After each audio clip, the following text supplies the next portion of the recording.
హన్మకొండ జిల్లా పరకాలపట్నంలో ఉన్న BJP party కార్యాలయంలో కంటెస్టెడ్ ఎమ్మెల్యే డాక్టర్ కాళీప్రసాదరావు విలేకరుల సమావేశం ఏర్పాటు చేసి వారు మాట్లాడారు. బీజేపీ మాజీ కౌన్సిలర్ జయంతిలాల్పై పరకాల కమిషనర్ పెట్టిన కేసును తక్షణమే వాపసు తీసుకోవాలని ఈ సందర్భంగా ఆయన ఆవేదన వ్యక్తం చేశారు. ఈ కార్యక్రమంలో బీజేపీ నాయకులు, సీనియర్ నాయకులు, మహిళా నాయకురాలు పాల్గొన్నారు. ఇదే మున్సిపల్ కమిషనర్ గారు వారి టౌన్ ప్లానింగ్ రాసుకున్నప్పుడు వారి ఆధ్వర్యంలో కూడా ఈ గోడ కూలగొట్టింది కదా, అది నిజమే కదా.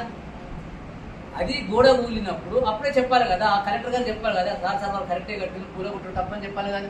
అప్పుడు కూలగొడతారు, మళ్ళీ వారు వచ్చి 3 రోజులకే కూడా కూలగొట్టి కట్టినట్టు అర్థం ఏంటిది అంటే 3 రోజులే మొత్తం ఒప్పు తప్పైందా, తప్పు ఒప్పు అయిందా?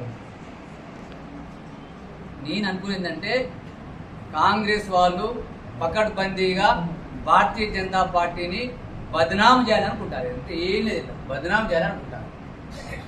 బదనాం చేయాలంటే ఏం చేయాలి? వారు మున్సిపల్ కమిషన్ పావులాగా వాడుకుంటారు అనిపిస్తుంది నాకు. మరి దాంట్లో ఎమ్మెల్యే గారు ఇన్వాల్వ్ అయ్యిందా, మరి ఇంకెవరు ఇన్వాల్వ్ అయ్యిందా, అది దేవునికి ఎరక. దయచేసి భారతీయ జనతా పార్టీ అలాంటి తప్పుడు పని చేయదు.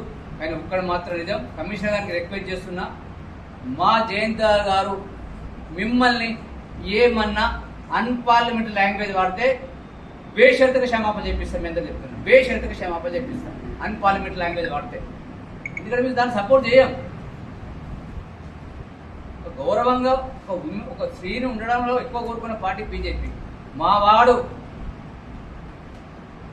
పొరపాటున మిమ్మల్ని అన్పార్లమెంటరీ లాంగ్వేజ్ వాడితే బేషరతుగా క్షమాపణ చెప్తాం. కానీ మీరు కావాలని రుసిగొలిపి నువ్వెందుకు వచ్చినావు, డెఫినెట్ వస్తాడు మున్సిపాలిటీకి, మేము కూడా వస్తాం, రేపు పర్మిషన్ తీసుకుని వస్తాం, 10 నుంచి పోరాడు పక్క. అందులో బలహీనులు ఎవ్వరు లేనంత పక్షం డెఫినెట్గా ఇంకా పోరాడతాం. వాడు 2 ఏళ్ళు బట్టి కొట్లాడుతాడట పాపం. వాడు ఏమన్నాడు, మాకు ఎవ్వరు శరీరం లేనప్పుడు తాగుతా అన్నాడు. అంటే ఈయన ప్రోత్సహించినట్ట. అంటే కథలు కల్లి బీజేపీ బురద జల్లి బీజేపీ పార్టీని బదనాం చేసి ప్రజల లోపల ఇప్పుడు కాంగ్రెస్కి ఏమర్థమైంది, రానున్న పట్టణ పురపాలక ఎన్నికల్లో కూడా ఈ రాసి పెట్టుకోండి, ఒక్క సీటు అంటే ఒక సీటు రాదు, రాసి పెట్టుకోండి, ఒక్క సీటు అంటే ఒక సీటు రాదు. ఈ కాంగ్రెస్ రాష్ట్రాన్ని దౌర్భాగ్యంగా వెళ్తాంది. ఏదో రైతు భరోసానిచ్చి సప్పుడు కొట్టుకుంటారు, అది అర్థం కాదు. మూడు ఎగరగొట్టి రైతు భరోసాని నిజంగా సిగ్గుచేటు పాలాభిషేకం చేసుకుంటారు. ఏంటి పాలాభిషేకం చేసుకోవాలి నాకు అర్థం. సో భారతీయ జనతా పార్టీ ఎదుగుదలను ఓర్వలేక చేసిన కేసులాగానే కోరుకుంటున్నాం. దయచేసి కమిషనర్ గారికి పత్రంకు కోరుకుంటున్నాం, మేడం మీరు ఏమైనా ఉంటే సామరస్యంగా తెలుసుకోండి. దయచేసి మా పార్టీని బదనాం చేయడం మాత్రం, పార్టీ కేంద్రాల ఒక వ్యక్తి కాదు, డెఫినెట్గా భారతీయ జనతా పార్టీ అనిపై ఉంటుంది. మేము తప్పంటే ఒప్పంటాం, మా తప్పు అయితే మేము తప్పు పేషెంట్స్ క్షమాపిస్తాం, లేదంటే మాత్రం ఈ లెవెల్ ఎక్కడికైనా పోతాం. దయచేసి వారిపైన పెట్టిన కేసులు బేషరతుకు ఉపసంహరించుకోవాలి.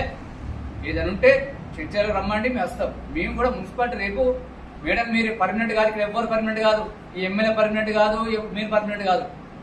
ప్రభుత్వాలు వస్తా అంటే పోతా అంటే పర్మనెంట్ ప్రజల క్షేమం చేసే మున్సిపల్ కమిషన్లు చిరస్థాయి ఉంటారు, ఆ ప్రజాప్రభుత్వాలు చిరస్థాయి ఉంటాయి.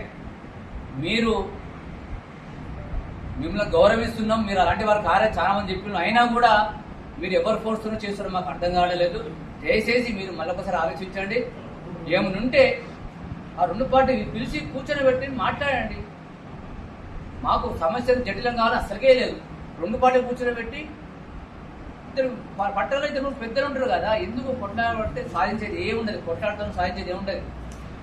సాధ్యాలు అన్నిటి పరిష్కారం చర్చలు చేయండి. మీరు కమిషన్ కాబట్టి మేము గౌరవిస్తాం. మీకు ఇంత అవసరం చెప్పండి, ఒక కమిషన్ లేకుండా మీకు కింది స్థాయి లీడర్ చెప్పి కూర్చొని పెట్టండి. అప్పటికే చెప్పినాడు కదా, ఏదో ఇంత ఇవ్వండి మేడం అని చెప్పినాడు కదా, సంధి అన్నట్టే కదా. దయచేసి దీన్ని చెప్పుకుంటూ భారతీయ జనతా పార్టీ మా బీజేపీ ఎక్స్ కౌన్సిలర్ జయంతిలాల్ పెట్టి కేసును ఖండిస్తూ వారిపై ఎలాంటి చర్యలు తీసుకున్నా భారతీయ జనతా పార్టీ చూస్తూ ఊరుకోదని కోరుకుంటూ ముగిస్తున్నాను. జయంత్లాల్ అనే వ్యక్తి యాక్చువల్గా 2 months నుండి సఫర్ అవుతున్నాము. ఏంటంటే ఒక గోడ విషయంలో అప్పుడు మేము అనాథరైజ్డ్ కన్స్ట్రక్షన్ అని రిమూవ్ చేయాల్సి వచ్చింది. నేను ఏంటంటే వాళ్ళిద్దరు వృద్ధులను తీసుకొచ్చేసి పురుగుల మందు దాగి చనిపోండి ఆఫీస్ ముందు అని వాళ్ళకి ప్రొవోక్ చేయడము, ఇదంతా చాలా ఇబ్బంది అనిపిస్తుంది. నేను ఏం చెప్పానంటే వాళ్ళని సర్వే చేసుకోమని చెప్పాను. సర్వే చేసుకున్నాక 1 inch తేడా వచ్చినా నేను యాక్షన్ తీసుకుంటా అని చెప్పాను. అయినా కూడా వాళ్ళు సర్వే చేసుకోకుండా ఆఫీస్కి వచ్చి రిపీటెడ్గా ఇబ్బంది పెడుతున్నారు. దానివల్లనే నేను కేసు పెట్టాల్సి వచ్చింది.